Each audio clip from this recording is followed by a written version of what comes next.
கடற்கரையோரம் இருக்கக்கூடிய ஊர்களுக்குள்ள தண்ணி வந்துடும். திருவொற்றியூர், மணலி புதுநகர் இந்த ஏரியாலாம் ரொம்ப அலர்ட்டாக இருக்கணும்.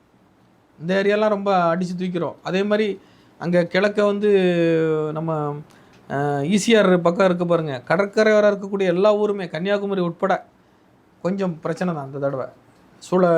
நில அதிர்வு, சூறாவளி காற்று, சின்ன சுனாமிகள் கூட வர வாய்ப்பு உண்டு.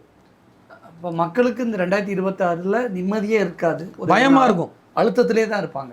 கையில் பணம் இல்லையே, என்ன பண்ணுறதுன்னு ஒவ்வொரு நொடியும் அப்படியே திகிலாக போயிட்டுருக்கோம். அப்படின்னா அந்த 2026க்கு பிறகு தமிழ்நாட்டோட நிலைமை எப்படி இருக்கும், மக்களோட நிலைமை எப்படி இருக்கும்? அதுக்கப்புறம் சீராயிரும், அதுக்கப்புறம் நல்லாயிருக்கும். ஜனவரியிலேருந்து 2027 அருமையாக இருக்கும். ஜனவரியே, ஆமாம், தை மாதத்துலேருந்து நாடே நல்லாயிருக்கும்.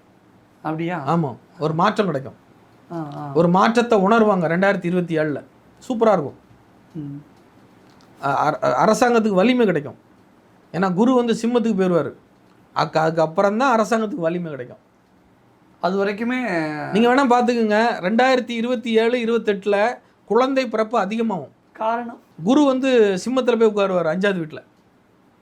சரி, குழந்தை பிறப்பு அதிகமாகவும், சிம்மாசன யோகம், பவர் கிடைக்கிறது, ஒரு உறுதியான ஸ்திரத்தன்மையான அரசு எல்லாமே 2027 தான் அமையும்.